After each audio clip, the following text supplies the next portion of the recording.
Então, olha, imagine, vamos fazer um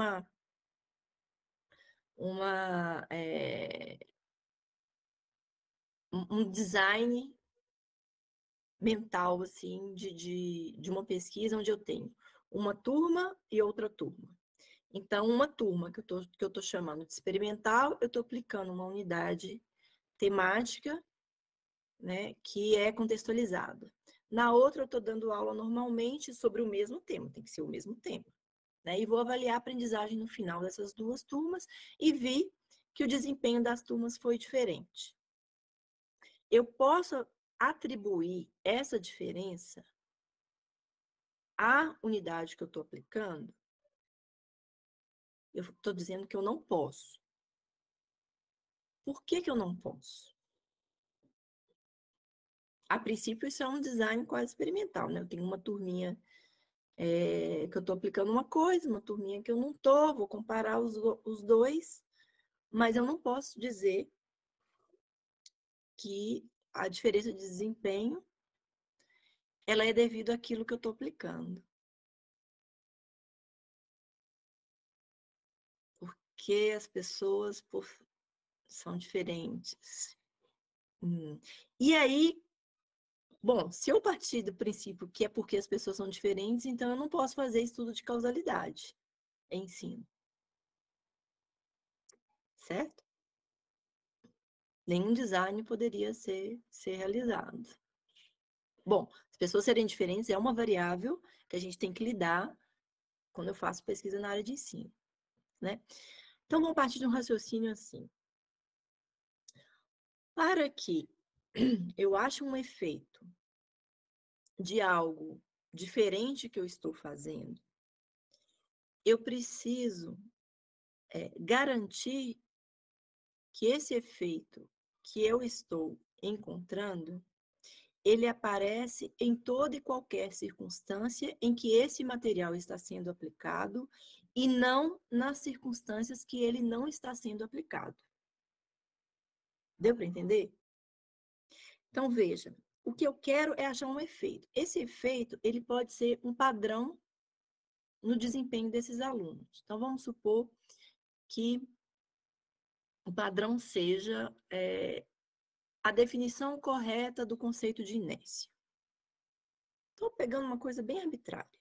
Então, todo mundo que passou por uma determinada instrução está definindo corretamente o que é inércia e os que não passaram não está definindo corretamente o que é inércia, que passaram pela instrução que eu estou fazendo. Para eu garantir que esse efeito ele é por causa da instrução, eu tenho que aplicar isso para muitas turmas. Comparar uma turma com a outra, uma só com a outra, não é o suficiente. Por quê? Porque eu tenho que eliminar exatamente as outras características, como a característica da turma. Será que eles aprenderam aquilo ali, o desempenho foi diferente, foi por causa da instrução ou porque a turma realmente é diferente? Pode ser o efeito professor. Ó, o professor ele está mais habilitado para dar uma aula contextual do que uma aula usual, uma aula tradicional.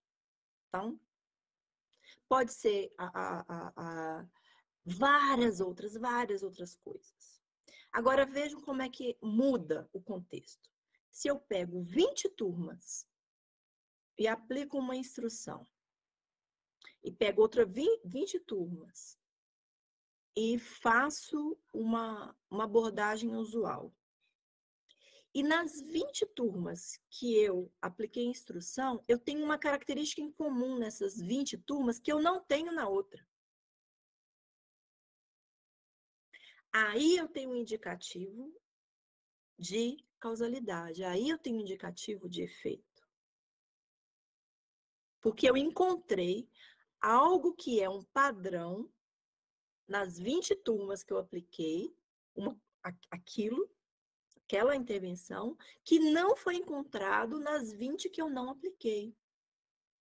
Então, a aleatorização ela é importante e esse padrão ele é importante, ainda que assim eu tenho uma margem que a gente chama de margem de erro, né? Que pode ser que aquilo ali ainda seja devido a outras variáveis que não estão inseridas, que eu não consegui analisar, que eu não consegui captar. Então, quanto mais aleatório é o meu estudo, e quanto mais amostras eu tenho, maior garantia eu tenho de que aquilo que eu estou encontrando é um efeito e não é devido ao acaso, e não é arbitrário. Ficou um pouco mais claro aí para quem perguntou, a pergunta do design aí? Para mim ficou. Né? Isso é uma questão super importante, porque a gente fala de design quase experimental, de caso e controle, mas a gente tem que saber por que a gente está fazendo isso e a gente tem que saber o que garante que o efeito que eu estou tendo não é por causa da característica, não é arbitrário, mas sim devido à intervenção que eu estou fazendo, ao experimento que eu estou fazendo. Né? Isso aí é super importante.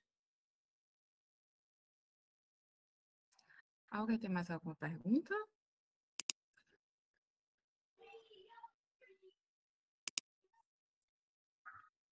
Se não tiverem, a gente dá seguimento. Mas eu gosto da interação.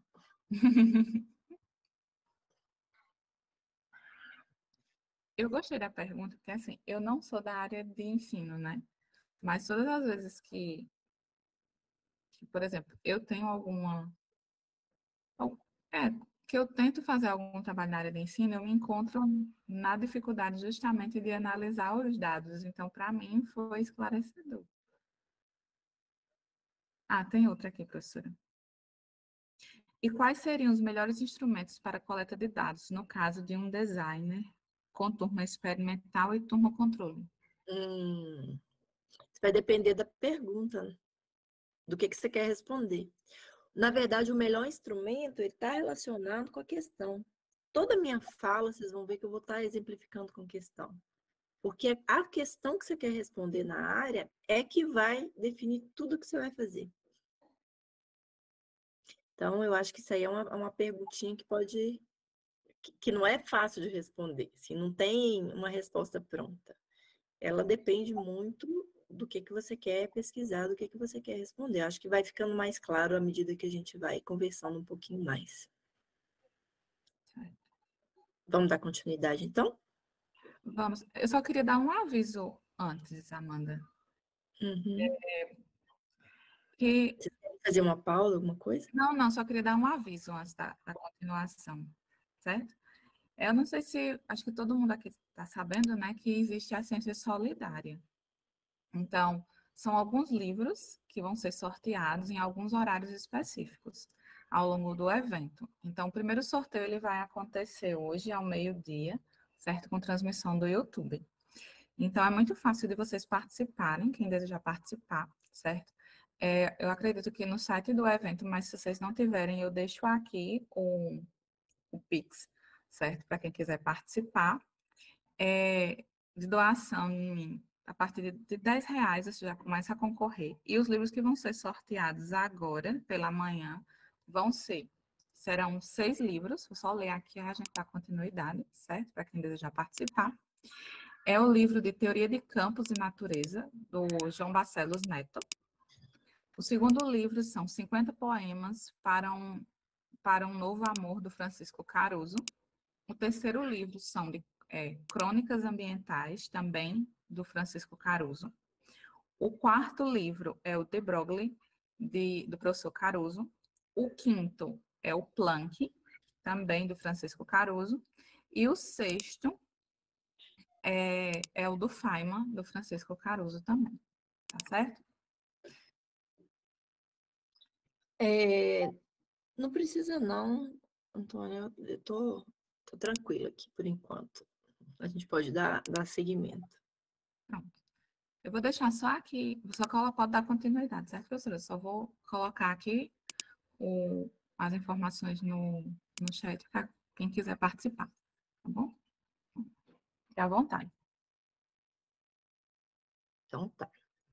Então vamos continuar aqui.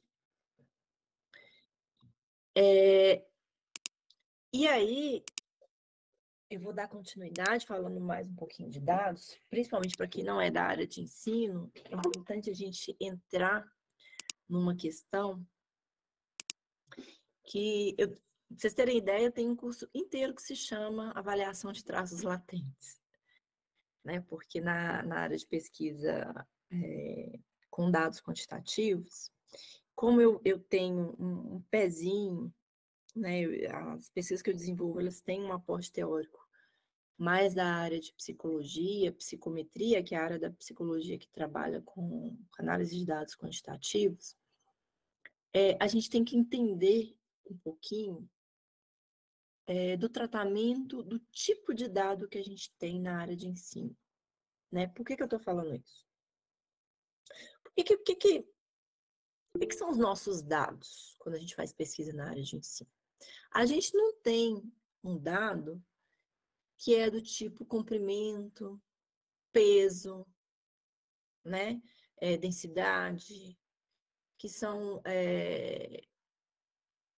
atributos que eu tenho lá uma régua, que eu tenho um paquímetro, que eu tenho um instrumento, que eu vou lá e faço uma medida direta, né? Os objetos que a gente estuda na área de ensino, eles são objetos que a gente não mensura diretamente. Então, normalmente a gente lida com o quê? Com entendimento, com atitude, com motivação, com interesse, com disposição, né? Então, são objetos, claro que você tem objetos diretos, quando você está estudando, por exemplo, didático, né? O seu objeto de estudo, ele não se constitui como objetos relativos a traços latentes. Mas quando a gente está olhando para a aprendizagem, por exemplo, que é um tema muito investigado na área, a gente vai lidar com atributos que são atributos das pessoas, né? E esses atributos, eu não tenho lá uma régua que eu vou lá e faço a medida da percepção da pessoa, né? E o dado que eu tenho não é a percepção da pessoa. O dado que eu coleto não é a motivação. O dado que eu coleto não é o entendimento e não é a atitude. Né? O dado que eu coleto são observáveis que se remetem de alguma forma a esses elementos do sujeito. Então, esses elementos que geralmente são elementos que definem objetos de estudos na área de ensino e que não são passíveis de serem mensurados diretamente, eles são definidos, principalmente na área de psicologia, como traços latentes. Tá? Então, esses objetos. E aí, a gente tem um problema, que é como que eu vou investigar esses traços, essas variáveis latentes que eu não tenho acesso direto? Né? Então, é uma dificuldade da área, que é mensuração desses objetos que estão relacionados a atributos do sujeito, mas que eu não acesso diretamente, que são essas variáveis latentes. Por outro lado, eu tenho observáveis que se remetem a essas variáveis, né? E se remetem como? Aí entra também o peso da teoria. Então, para eu poder pegar um teste de conhecimento e relacionar aquele teste de conhecimento a uma habilidade do sujeito, a uma competência ou a um entendimento, eu preciso de uma teoria, eu preciso de uma teoria que relacione aquela resposta, que é o meu dado observável, ao traço que eu quero dimensionar. Então, por que o sujeito dá uma resposta assim e não assado? Me diz que ele sabe mais sobre um conteúdo específico. Eu preciso da teoria de base que me fale que ao manifestar um comportamento, e aí eu estou chamando de comportamento, é uma resposta, é um argumento, é uma escrita, não é comportamento do ponto de vista da teoria behaviorista, mas um comportamento no sentido de algo externo, de externalizar algo, uma variável observável. Então, o que me diz que esse comportamento, que esse observável, indica, por exemplo, uma maior motivação, um maior interesse, né, uma percepção, né, ou um entendimento? Eu só consigo fazer esse link a partir de uma teoria. E aí, eu tenho acesso a esses dados, essas variáveis observáveis. E como que eu tenho acesso a essas variáveis? Aí entra na pergunta lá do João. Eu tenho acesso a esses observáveis através de instrumentos. Né? Então, eu tenho um instrumento, o instrumento é como se fosse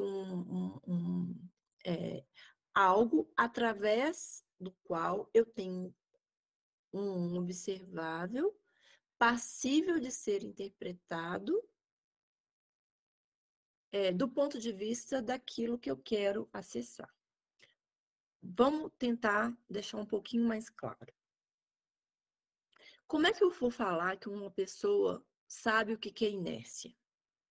Eu só consigo falar se ela sabe o que é inércia ou não, se ela, de alguma forma, manifestar o entendimento dela. Se ela não manifestar, não tem como acessar. Eu não tenho uma régua, vou abrir a cabeça dela, olhar lá para dentro e medir o quanto que ela sabe sobre inércia. Então, eu só vou interpretar, inferir se ela sabe ou não sobre inércia, se ela manifestar de alguma forma, seja falando, seja escrevendo, seja resolvendo um problema que envolva o conceito de inércia, né? De alguma forma ela tem que manifestar. Essa manifestação é que eu estou chamando de dado observável, né? E eu só consigo que ela manifeste para mim quando eu aplico um instrumento. E aí é que está o grande lance dos instrumentos. Eu preciso ter muita consciência que um instrumento ele tem que estar muito bem definido e muito bem delineado para acessar aquilo que eu quero. Que aí é uma questão de validade do instrumento. Porque se eu desenho um instrumento que acessa algo diferente daquilo que eu quero investigar, ele não é válido para minha pesquisa. Só para a gente deixar um pouquinho mais claro, né, do que é traço latente, então, são atributos não acessados ou mensurados diretamente.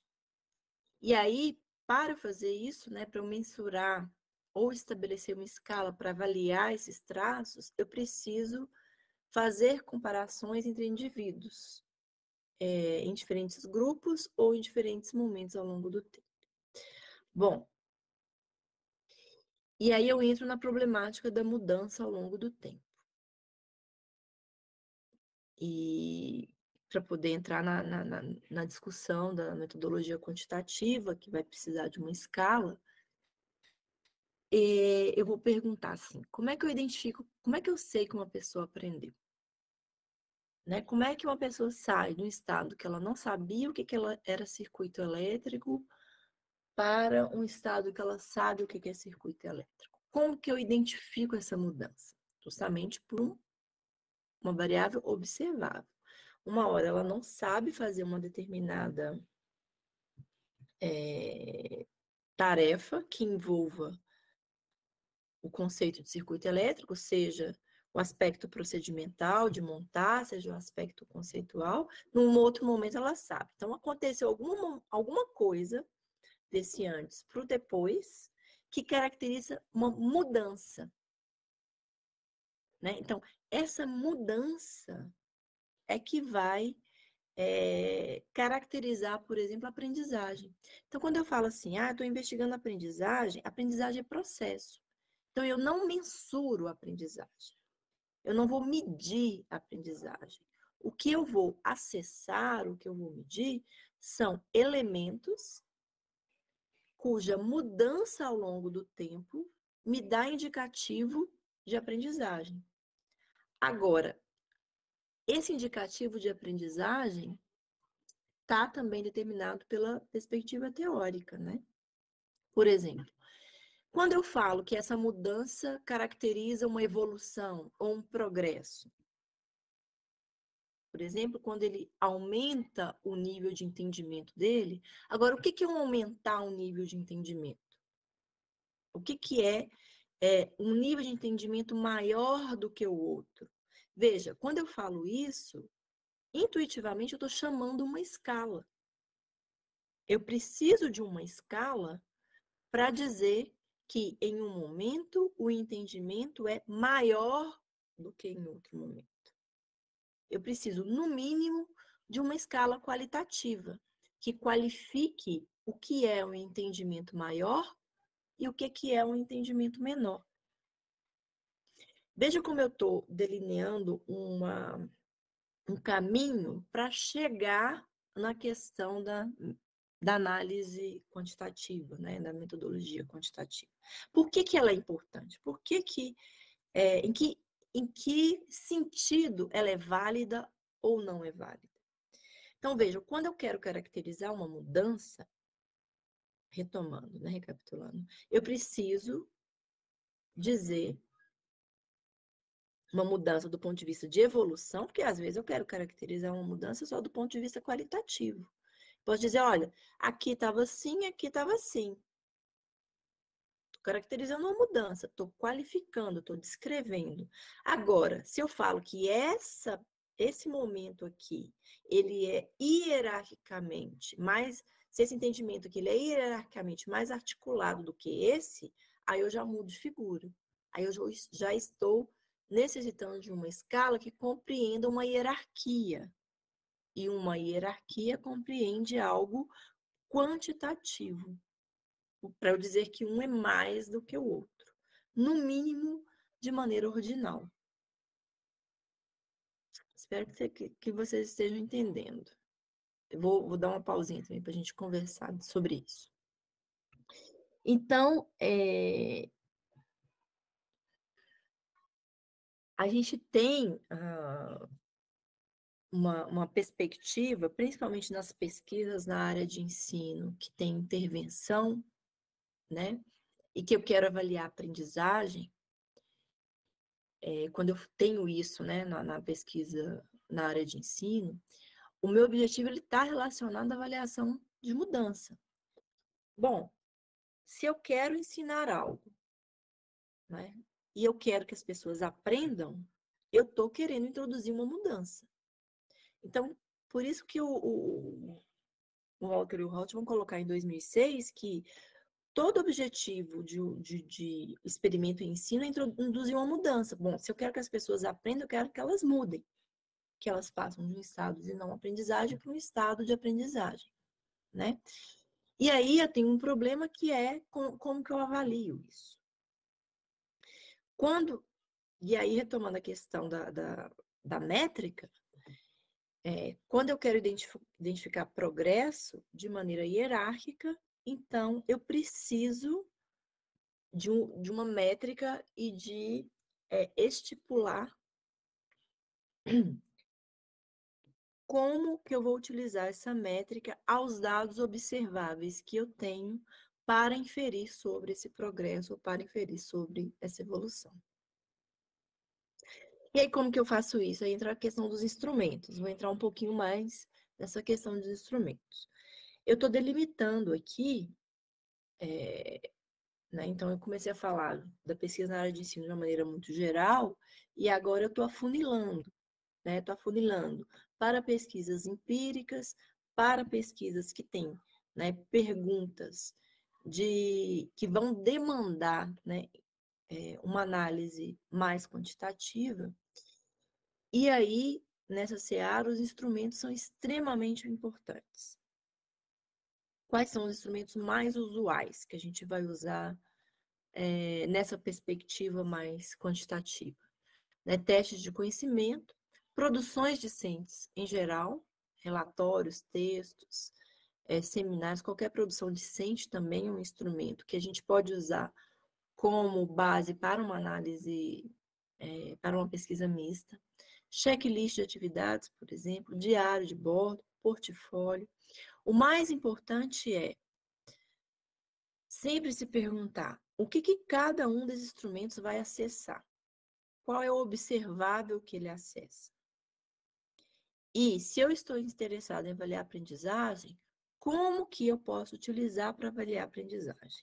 Essas são as coisas mais importantes. Aqui eu vou trazer um exemplozinho para ver se fica um pouco mais claro essa ideia da métrica, essa ideia do que eu estou dimensionando e o que é o dado observável, né? Então, por exemplo, vamos supor que eu tenho um tema que é aprendizagem sobre inércia e eu quero avaliar como que os meus alunos aprenderam sobre esse conteúdo através de uma instrução. Então, se eu quero avaliar como eles aprenderam através de uma instrução, eu estou querendo avaliar uma mudança nesses alunos, de um estado em que eles não sabiam para sabiam, sabiam um pouco para saber mais, enfim, eu quero avaliar uma mudança, certo? Então, eu preciso, no mínimo, de 2 pontos para avaliar a mudança. Eu não consigo avaliar a mudança com um ponto. Então, eu não consigo avaliar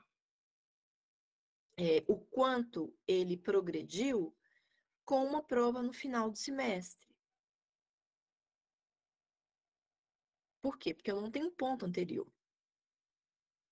Né? Então, eu preciso, no mínimo, saber o quanto eles sabiam antes, o quanto eles sabem depois, para poder avaliar o delta, para eu poder avaliar a mudança, para eu poder avaliar o quanto ele saiu de um e foi para o outro, entendendo aí como uma métrica. Nos estudos longitudinais, na pesquisa na área, há uma defesa muito importante de mais de 2 pontos, né? Então, há uma crítica, as pessoas têm criticado muito os designs de pesquisa com pré-teste e pós-teste, porque para avaliar a aprendizagem, no caso que eu estou falando, né? Porque se a gente entende a aprendizagem como um processo oscilatório, né, você pode estar pegando 2 pontos em que você não tem a dimensão geral do caminho. Então, a defesa é de que mais pontos ou ondas de medida, normalmente a gente chama, né, sejam aplicados durante a pesquisa, no caso longitudinal, para poder avaliar essa mudança, avaliar a aprendizagem, entendendo a aprendizagem como mudança de algum atributo do sujeito, né? Então, aqui eu dei um exemplo de 4 pontos, por exemplo, e posso classificar para o estado 1 é que não sabe, estado 2 sabe algo, estado 3 sabe, estado 4 sabe mais ainda. Então, o que caracterizaria, então, essa mudança? São os deltas, são essas variações. E essas variações, então, podem ser entendidas, por exemplo, como diferenças de desempenho em testes de conhecimento. Então, se eu aplico o teste de conhecimento em 4 momentos, eu posso estar avaliando a diferença de desempenho como indicativo de mudança de entendimento, que é o traço latente. Então, vejo o desempenho observável associado ao meu traço latente, que é o entendimento. Então, se eu aumento o desempenho, eu tenho um indicativo de aumento do entendimento, e o aumento do entendimento me fala que houve aprendizagem. Vejo como essas coisas elas têm que estar concatenadas. E aí, para eu falar que o entendimento no estado 3, que é sabe, é maior do que o entendimento no estado 2, que é sabe algo, eu preciso de uma métrica. E para avaliar o quanto ele aprendeu, ou o quanto o entendimento mudou, eu preciso de uma métrica quantitativa. Eu preciso de uma análise quantitativa. Só para recapitular tudo que eu falei até agora, eu tenho na pesquisa na área de ensino, o que vai nortear minha pesquisa na área de ensino é a questão que eu quero responder. E para responder essa questão, eu preciso de um dado. Quando essa questão ela se refere a traços latentes e a mudança desses traços ao longo do tempo, que são questões, por exemplo, relacionadas à aprendizagem, ou questões relacionadas, por exemplo, à mudança de atitude ao longo do período da vida da pessoa, ou mudança de percepção, ou mudança de qualquer que seja um traço, e essa mudança ela está relacionada a uma perspectiva de progresso, ou seja, a atitude ela ficou mais positiva, a percepção ela ficou mais positiva, ou o entendimento ele aumentou, ou seja, quando essa mudança ela está se referindo a um progresso, eu preciso de uma métrica. E essa métrica demanda uma análise quantitativa. Veja que eu afunilei a nossa conversa para chegar, então, no ponto que é da questão quantitativa. Lembrando que o dado, então, ele é obtido através de observáveis que estão relacionados a atrasos latentes por uma teoria, e eu obtenho esses observáveis através do instrumento de pesquisa. Aqui, só para poder ilustrar de maneira bem geral, questões que demandam o caráter quantitativo, né? Então, por exemplo, são aquelas que têm a intenção de fazer comparações de grupos para avaliar efeitos. Por exemplo, quando eu pergunto, qual a eficácia de uma atividade investigativa para a aprendizagem de conceitos envolvidos no pêndulo simples, que é uma pesquisa de uma pesquisadora lá do LAMPMEC. Qual o efeito da abordagem com um júri simulado para melhorar a argumentação dos estudantes sobre a evolução de conceitos científicos? Isso é uma pesquisa que eu estou desenvolvendo com alunos do ensino de física, numa disciplina de física. Quando são questões sobre mudança em termos de escala hierárquica, por exemplo, que tipo de aprendizagem é mais contemplada em uma instrução interdisciplinar? Como os programas de iniciação científica influenciam no aumento da atitude para as ciências? Questões sobre preditores.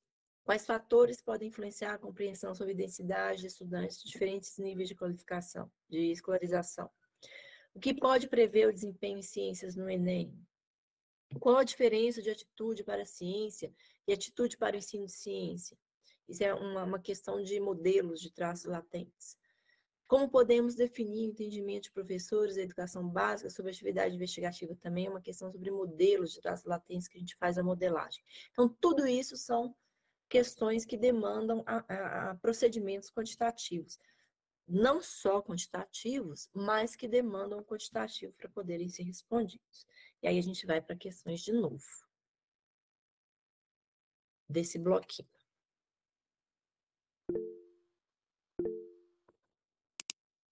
Vamos lá? Oi, Luiz. Pode falar. Bom dia. Professor, a questão que a senhora falou dos pontos, né, que a gente tem que ter para poder ter esse parâmetro, que geralmente 2 pontos não é só o ideal. Como eu, como pesquisador nessa área de ensino, como é que eu consigo saber, né, com a expertise da senhora, qual a necessidade de aplicações? Quantas, assim, qual o termômetro que eu uso para poder ter esse parâmetro?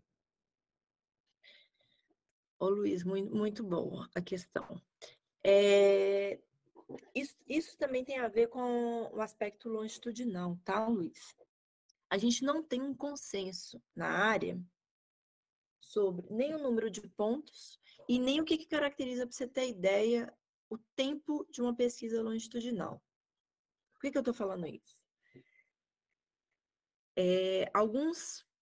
Você vai encontrar em alguns handbooks e alguns materiais dizendo que só é pesquisa longitudinal se ela tem no mínimo 6 meses de duração e um monte de pontos de coleta de dados. E você vai ter uma perspectiva mais nova, vamos dizer assim, de discussão, que a pesquisa longitudinal pode ser de uma semana. Olha só. Por que eu estou falando isso? Porque, novamente, a gente volta para o que eu quero perguntar. O que eu quero saber? Por exemplo, vamos supor que eu quero saber a mudança de atitude de uma pessoa.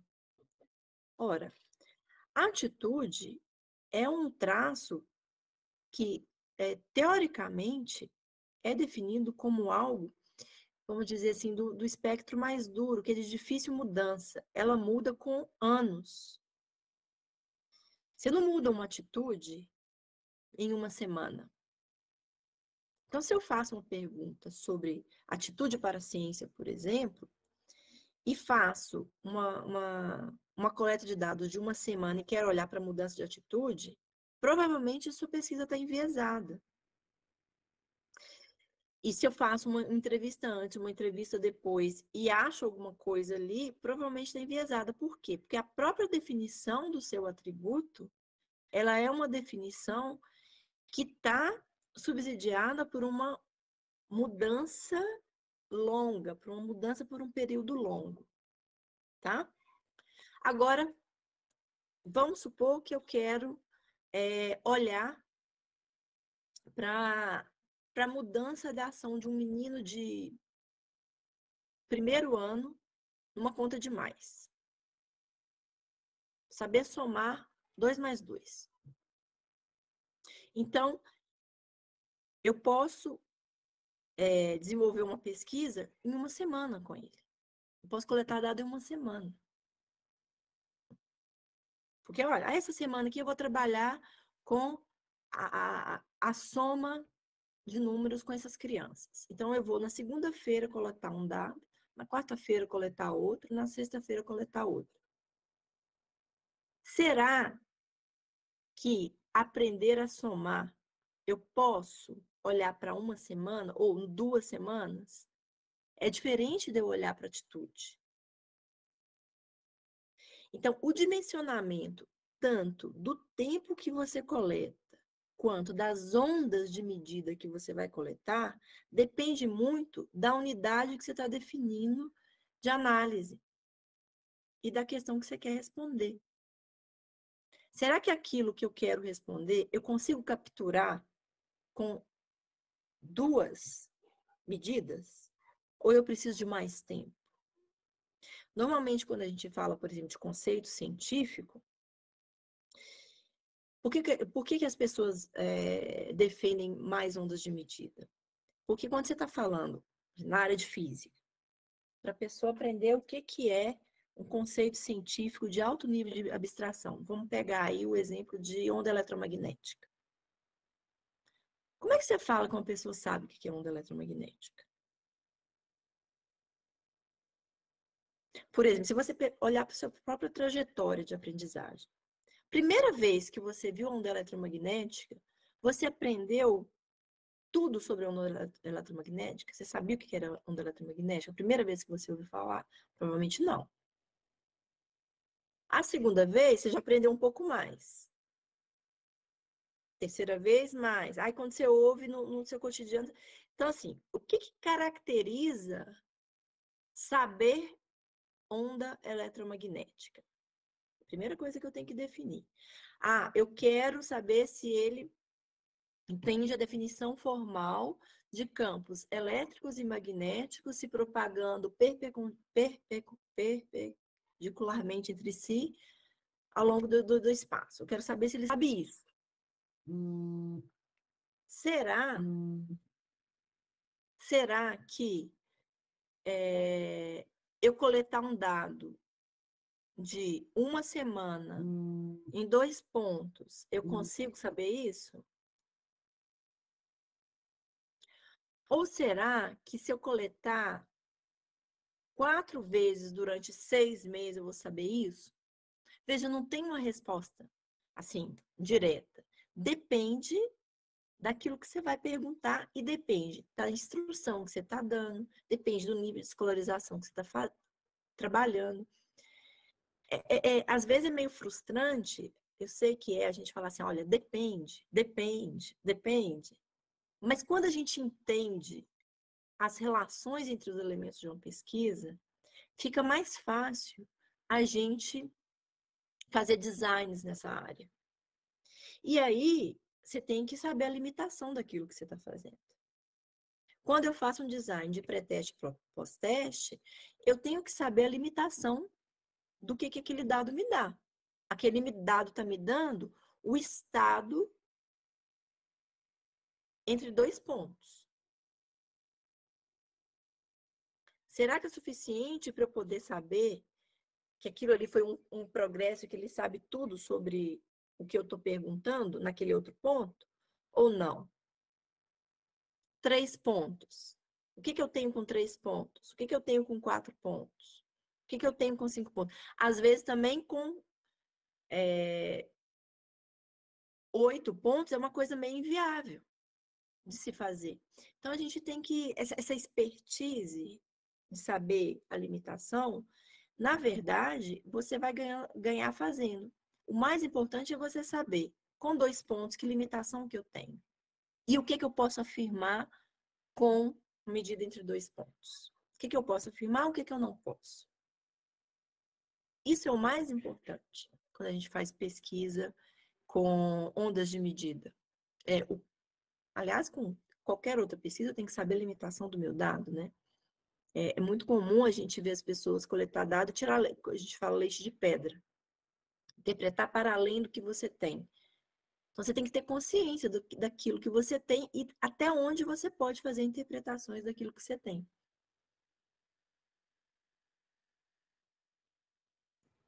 Não sei se Não, você é isso fez mesmo. a minha resposta, mas assim, não tem receita pronta.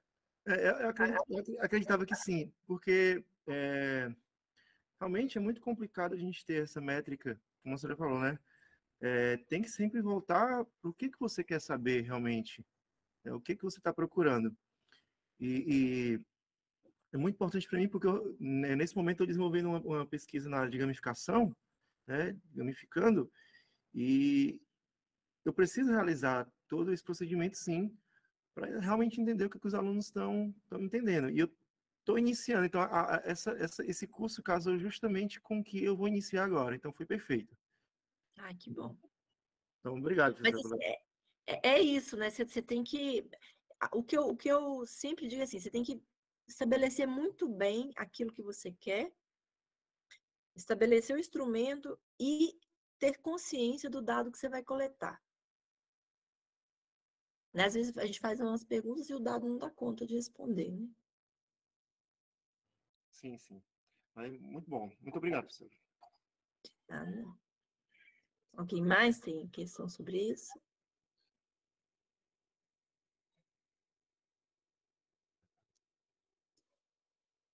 Raíssa, quer falar alguma coisa? Não. Eu ia perguntar só se alguém tinha mais alguma pergunta. Ah, tem. Aqui. É presencial, José Carlos. Infelizmente, lá na UFBA é um curso que eu dou 3 cursos na UFBA, que é o de traços latentes, de perspectiva qual e quant, na área de ensino, e de desenvolvimento cognitivo. São os 3, e são presenciais.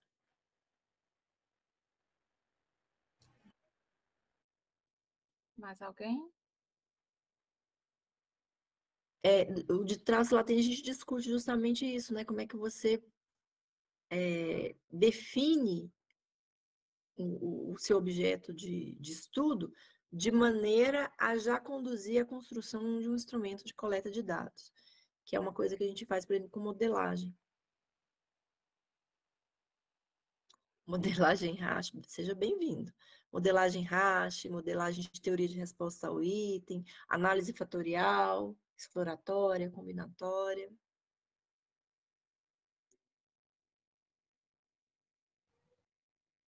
Ninguém mais quer perguntar? Gente, isso é uma coisa, isso não é novidade para vocês, porque sempre que eu falo de traço latente, assim, sempre é muita novidade essas pessoas, que assim, nossa. Porque a ideia de que, vou coletar um dado ali, e vai lá e faz um questionário. Fazer questionário é um negócio extremamente difícil. Construir instrumento é um troço extremamente difícil. Instrumento coerente, né? Os meus alunos normalmente ficam um ano e meio construindo o material que vai coletar o dado. porque tem todo um processo de fazer o modelo do traço, construir um instrumento, aplicar, validar, reconstruir, reformular, tem todo esse processo.